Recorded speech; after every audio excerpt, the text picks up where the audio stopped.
Hello, everyone. Good morning, good afternoon, and thank you for joining our LimeLight and Kount webinar series on e-commerce and fraud. My name is Matthew Abdullah, and I'm one of the marketing managers here at LimeLight, and I will be our moderator. Today is part 3 in our 6-part series, and we will be talking about mobile payments and fraud. I'm joined by 2 guests. The first is Adam Pivko. Adam is the Director of Client Success and Anti-Fraud here at LimeLight. Adam has been working with Kount managing merchants' anti-fraud portfolios for over 6 years, ranging from massive telecoms to travel sites, all the way through trial and subscription model clients. He's found that although the trial and subscription industry is plagued by high chargebacks, merchants do not have the time nor efficient expertise to run and maintain an anti-fraud campaign. Thus, LimeLight launched an in-house managed anti-fraud service for this exact reason. Adam manages LimeLight's entire portfolio of anti-fraud merchants, building custom rule sets to combat the fraud they encounter in their businesses. Our second guest is Ben Cornett, Partner Marketing Manager at Kount. Ben joined Kount in 2016, bringing 2 decades of experience in business development and marketing in the SaaS and financial services space. Over the last several years, he has built strong partnerships in the marketing ecosystems that drive revenue growth and brand equity. Ben is also adjunct faculty at Brigham Young University, Idaho, where he teaches business to the next generation of marketers. Ben, Adam, thank you for joining us. I'm going to go ahead and turn it over to you. Yeah, thanks for having us, Matt. Adam, good afternoon and good morning. I think it's afternoon where you're at up there in Toronto, huh? Yeah, actually this week I'm in Tampa. I'm down at our office here. Okay, awesome. A little bit warmer probably. I heard it's raining up in Toronto, so you're probably in better shape hopefully there in Florida. I seem to get lucky. Well, good. Well, I don't want to keep everyone too long. You know, it's we're really happy to be here with you. And, you know, again, Matthew and Adam, thanks for having Kount here and joining us for this webinar. And, you know, today we just want to kind of explore the idea of mobile payments and fraud and some of the trends that we're seeing here at Kount from the increase of transactions trending up and coming from mobile devices and seeing a little bit of fraud that accompanies that, you know, and so we want to spend a little bit of time and kind of talk about that. And I know Matt at the beginning launched that poll, and you know, we definitely kind of, we like to keep a tab on what's going on in the mobile payment space. The reality is in today's you know, online commerce world, there's really nowhere to hide. You can transact with companies all over the world, pretty much from everywhere, that you can get an internet connection. But what we do know is mobile devices are on the rise. And so I want to just talk really quick, Adam, with you about, you know, defining what a mobile device is. And, you know, I think we can look at like a household like mine, right? It's my wife, myself, and my 19-year-old daughter. You know, there are 3 of us in our house, and we have 13 different mobile devices, you know, from Apple Watches to iPads to, you know, laptop computers, you know, tablets that are Android devices. You get into your Roku and your Apple TVs and even the televisions that are sometimes connected now. Any other mobile device, you know, Adam, that you guys have in your household that I forgot to mention?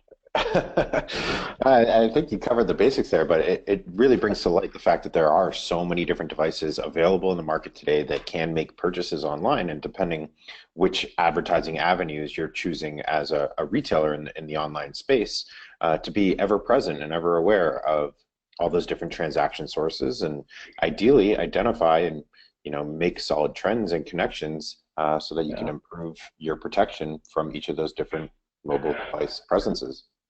Yeah, and that's definitely true, you know, and understanding that mobile device and that transaction process is really the gist of what we want to communicate today. And, you know, it's kind of interesting, you know, stat, whether it's true or not, because statistics aren't always true, but I ran across it as we're preparing this webinar. You know, there's 7.7 billion mobile devices as of last year when we here at Kount did our annual mobile fraud and payments survey. 1.7 billion smart devices, and one of the things on that survey is we found it kind of funny that more people own a mobile phone than own a toothbrush. I think it's just kind of humorous to run into some of that research in our process. But definitely mobile fraud's on the rise, and that's what we want to kind of talk about today. You know, e-commerce, m-commerce is becoming more of a trend. Mobile transactions, they're projected to reach, $3 $750 billion worldwide by the end of 2017. So it's a lot of money throwing through mobile devices. And as we look at that, it's really, with the new technologies, opportunity, it can present new risk. And so knowing your customer, knowing their buying habits through those mobile devices is becoming more and more important in being able to prevent fraud and obviously stop bad transactions while not anyway negatively impacting conversion. In your space, Adam, I know a little bit earlier you talked about a report, and I don't know, Matt, do we get that graph? I never saw the graph, but maybe Adam, you can talk to really quick and kind of last 5 years been working with Kount. What have you guys seen as far as transactions coming through those mobile devices? Yeah, a growing trend indeed. We started with Kount way back in, I believe, early 2012, and back then mobile devices were not on the rise. I'm not even sure there was some really great technology even out there to facilitate or advertise on those devices. But obviously throughout the years we've seen rapid growth, and even now in data supporting so far in 2017, we're seeing 60% of our traffic coming from mobile devices, as opposed to the same time last year where we saw only 38%. So there's still massive growth ongoing, and the number has easily passed 50% in terms of the traffic we're seeing, whether it's not it's coming from a mobile device. No, it's really interesting. Just in the news today, U.S. Today this morning, I saw a report that they're even comparing those mobile devices in the traditional telephone industry, in the landline. And they, in their research, they found that there were 58% of people no longer have any kind of landline in their home. They're all mobile only. It's kind of an interesting trend. And I only think it's going to grow is what we're going to see. So as we look at mobile devices, we want to there are really 6 types of mobile transactions. One type is pretty obvious, and that's the typical e-commerce merchant website. A consumer comes to your website, they find a product, and they go through the checkout process that you have embedded on your website. You guys embed there. But I wanted to kind of just briefly touch on 5 types of mobile transactions, probably more as an educational piece for merchants that are looking into mobile payments, things that they might want to consider. But remembering that I think the most common we tend to see still is that traditional checkout page. And I think, Adam, you probably agree with that's the most common that you guys see there at LimeLight is just a traditional checkout page. People go and enter their card information on that page and go through the process rather than any of the wallets or the mobile point of sale that we're going to cover. Yeah, we do have a subset of merchants that are dabbling in all these other categories that are currently showing on the slide, but definitely our most common is an e-commerce transaction where a mobile device that the actual card holder is using to check out, whether that be some type of tablet or phone, so on and so forth. Right. Yeah, good. Well, we just want to talk about what's a mobile transaction. It's really important to know the different transaction types, but again, that is the most common. Just really quick, the mobile at the point of sale. This is an example that I use often. We have a Walgreens really close to my home here in Idaho, and rather than pulling out my wallet, I pull out my phone, hold it up to the device like you see in the picture. They use the near field communication NFC to be able to process the payment. I put my thumbprint in and good, but security on something like that is only good as my fingerprint, and the validation of who really owns that device. There's still a lot of question that we find around, how valid Apple, in my case, is an Apple device, really has that data. The other one that you see here is the mobile is a point of sale. We're seeing smaller merchants, probably not merchants we're dealing with through LimeLight, but smaller merchants are starting to sell devices, sell products, sometimes over the phone where they don't actually swipe a card. So it presents a little bit more risk in that space where they're processing a payment maybe over the phone through something like a swipe device that you see here. The mobile payment platforms, a transaction where the card's stored, those are pretty common with things like Pay with Amazon that you see in the picture, PayPal and some others. It's really where the customer's really they've stored the credit card information. They don't have to go and enter the data, but it is still a point that can be compromised with some advanced mobile hacking techniques. direct carrier billing, Adam, I don't know about up in Canada where, you guys, I know that's a big space for you, but I know, Latin America, we see a lot of direct carrier billing. Any of the markets where they're less likely to have a bank account or credit card, this is basically where payments are processed through wireless providers. Is any of this a trend that you're seeing here in the U.S. or the Canadian market at all? Yeah, a little bit. We do service quite a few telecom, really big clients, and they're always dabbling with other ways to accept payments from their cardholders or facilitate payments for their cardholders. So it's a trend. I'm definitely seeing a little bit of growth in that market, but obviously not on the same caliber as you see outside of North America. Right. Yeah, but definitely, as you're a merchant, you definitely want to be aware of different opportunities to be able to collect payment, to be able to effectively convert the transactions that you're trying to sell the product. And finally, as one of those types of payments is the closed loop and open loop mobile wallets. Closed loop is like you see in the Starbucks, Target, Walmart. These are the single merchant applications that allow them to pay through that app that they've already provided information for, where the open loop is like Apple Pay, Apple Pay and Google Wallet, and really the ability to let merchants process payments very quickly and very effectively. But again, in all these methods, we here at Kount, we've seen the rise of mobile commerce. We see that there's some opportunity for fraudsters to really start paying attention to the mobile device as a method for fraud. In our 2016 e-commerce mobile payments fraud survey, we had some information. Maybe, Matt, I think you're still there. Maybe we can pull up a poll here. Just a really quick question, what our listeners are seeing. Is mobile riskier than conventional e-commerce? And we're kind of biasing your opinion, but we want your honest opinion, not what you see on the slide. And maybe just give a couple minutes here, Matt, and share those results with us, if you will. Absolutely. Once those results come in, I'll share them with you. Yeah, so just take a moment, if you would. It should be up on your screen. Select one of the three. If you think it's more risky, just as risky, or less risky, we'd love to hear your input. And we definitely talk a little bit about our fraud survey that we did. And we have another one coming out here soon. Any input yet, Matt? Yeah, absolutely. I'm going to close the poll and share the results because they're quite compelling. And what we're seeing, what attendees are seeing, is that mobile is more risky. Mm-hmm. Yeah, and so you look at your results compared to some of the results that we found in our broader survey. Obviously with a larger audience, the trend or the thought is that people think that mobile devices are riskier, and the reality might not necessarily be that. We're still analyzing data and to that compelling evidence. What we do know is that the increase of mobile devices is accompanying right along with the increase of e-commerce fraud.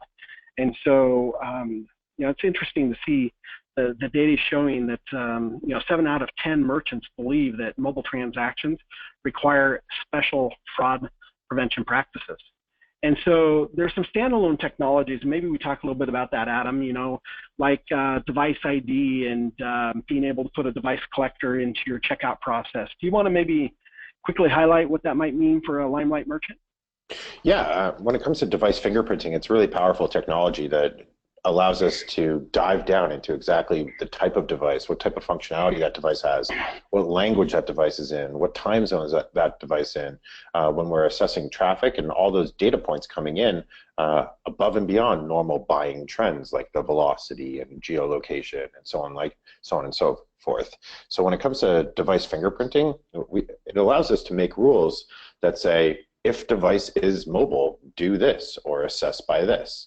It's a very valuable layer in a well-diverse anti-fraud portfolio, especially knowing if your traffic sources or believing that your traffic sources on mobile are more risky.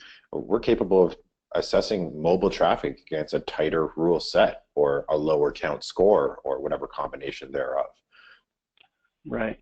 Yeah, definitely a powerful tool, with that device collector and being able to do that device fingerprint enables, LimeLight to protect their merchants and being able to start to link orders that might have come from that device or, maybe, they've used different credit cards in a different location. It's really a powerful tool and kind of one of the core parts of why the Kount integration with LimeLight is so important for us.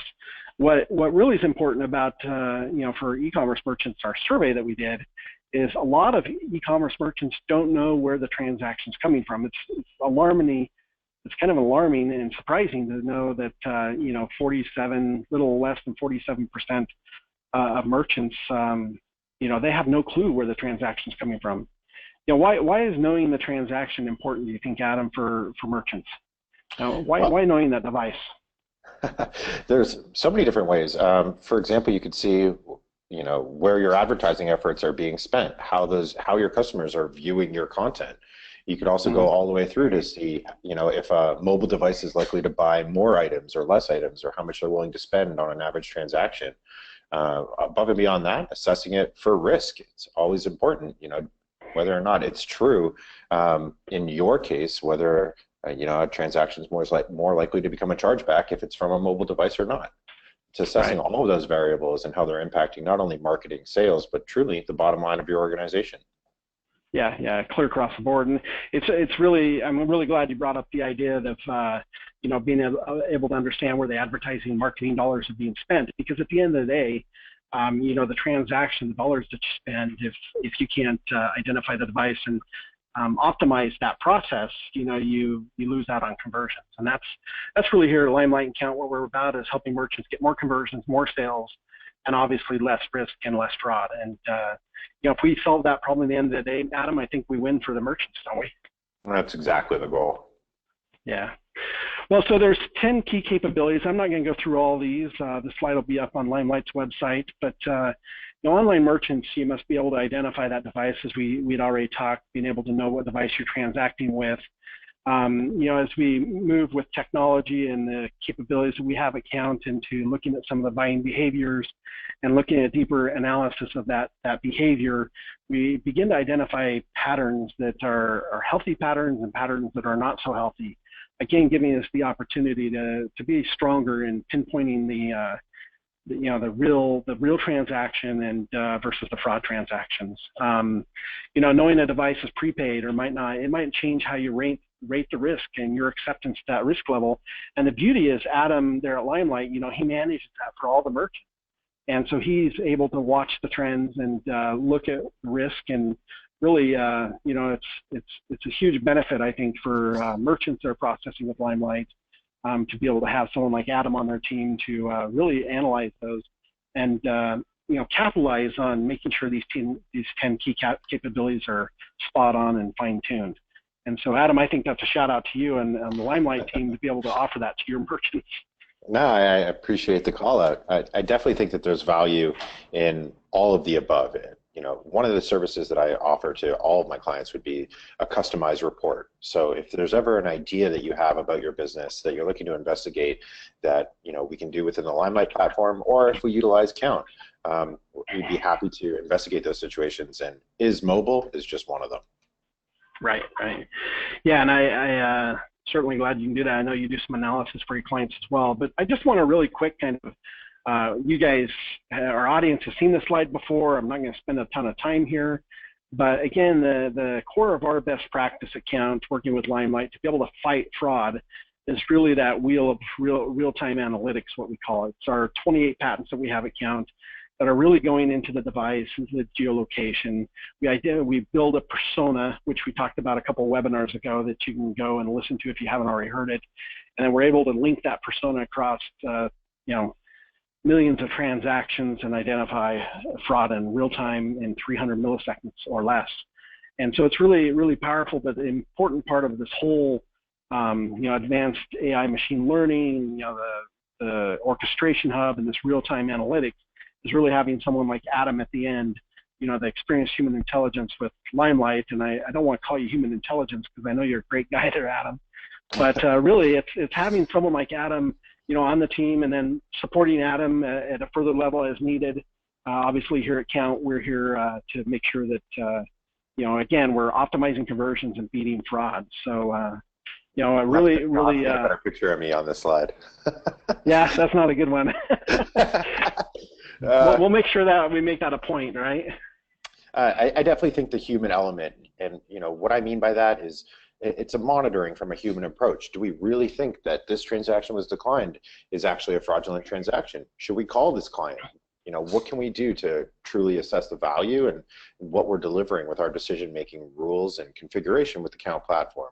Obviously, there's always room for improvement. It's tweaking and growing those rules with the human element and understanding that to really drive this portfolio and drive your configuration of Kount to the next level.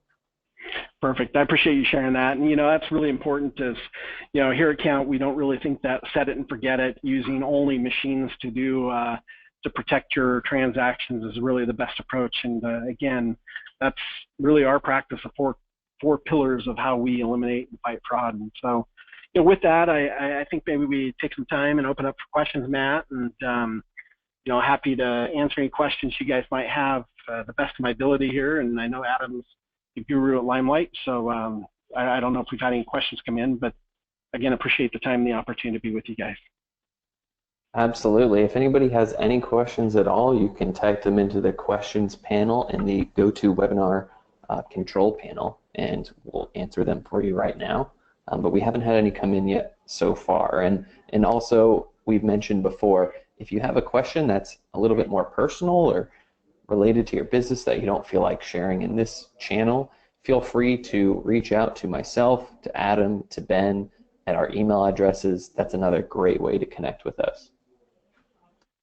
Perfect. Well, guys, Adam down there in Tampa, Florida, hopefully it's nice and sunny and warm. And I know here in Boise, Idaho, we got some sunshine. And Matt out there in San Francisco on the West Coast, we're all over the country today. So hope you guys have a great day. And if Ben, we do have one question here. Oh, you got one to come in? Okay. Looks like question is, this is sort of for Adam. Is LimeLight seeing a growth in mobile activity from the customer base? I can confidently say, yeah. Throughout the years, when we first started off with Kount, we were seeing pretty low mobile traffic, but in recent years, 2016, 2017, absolutely surpassing that 50% mark is a clear indication that mobile is on the rise, not only in terms of our client base, but also just the general internet of things, if you will. I would confidently say yes. Yeah, and I think what's important also to note about that is our client base is kind of a specific subset in e-commerce, and to see transactions increase through mobile is, it says a lot about our industry, where it's headed, and where all e-commerce is headed in general. Yeah, it's definitely an interesting world that's going on. I see it in my household. I mean, I don't know a time that I haven't looked over my daughter's not on her mobile device. Very rare moments that we're not connected.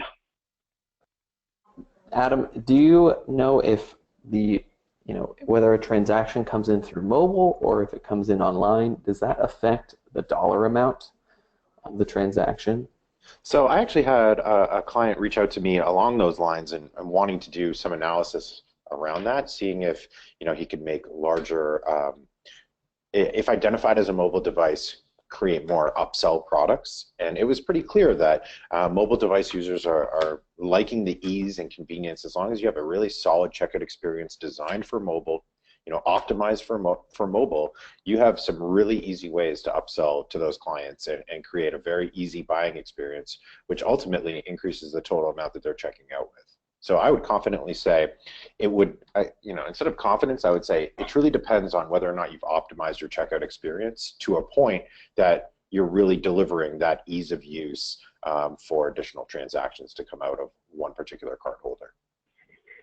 Yeah, and I think adding to that a little bit, Adam, and Matt, if you permit me, we, in some of our research here at Kount, we've identified that we do see higher ticket items depending on the mobile device. There's a difference in those ticket prices. For example, someone checking on an iPad, we tend to see ticket items are a little bit more expensive when they're using an iPad versus an Android phone or iPhone. So just there's a lot of compelling evidence that it's worth time investing in that mobile optimization that you mentioned. That's super insightful. And Adam, we've spoken about this on our previous webinars, but what can merchants do to optimize that mobile checkout experience? If you wouldn't mind just spending a moment chatting about that. Yeah, first and foremost is go through it yourself. If you're a business owner, there's a lot of times where you're leaving that capability into the hands of your developers and your marketing team. But at the same time, if you want this opinion and you want my opinion, it's have you done it yourself? It's have you gone through that experience? Do you find it's easy? Do you find there's little stop gaps? Do you find it's loading quickly? Is the content well presented? Is it mobile optimized? It's all of those combinations of factors that I really think drives a good buyer experience and reduces customer churn at the time of checkout. Losing those customers without even checking out is one of the biggest pitfalls of this space. You're presenting all this information, you're paying for this customer to come to your site, and yet you're not able to close the deal with them. So optimizing that, and making it as easy of a buying experience as possible is definitely key. I'd also say the various forms of payment that you accept, making sure that you're targeting the right markets and offering the correct forms of payment is a huge aspect. Also currency. If you're a US retailer, you're targeting Canadian clients, time to offer them some Canadian dollars. I think it makes it a lot easier and less thinking, less buyer's remorse and so on and so forth once you're presenting that final dollar figure to your customer. Excellent. That was a great answer. And it looks like we don't have any more questions coming in for today, so I think we'll go ahead and end our webinar. And so, Adam, thank you very much for spending some time with us today, and thank you very much, Ben. No, my pleasure. And we look forward to seeing you guys on the next session. Absolutely. Thanks, guys. Thanks for attending. Absolutely. Thank you, everyone, for joining us. Join us in 2 weeks for part 5 in our 6-part series. That'll be about 3 mobile strategies that boost financial returns online. That'll be on Thursday, May 18th. And if you want to see a replay of this webinar, you'll be able to log on to the LimeLight Resource Center, where this webinar and all of our previous webinars will be hosted. So again, thank you for joining us. We look forward to seeing you in 2 weeks. Thanks again. Bye for now.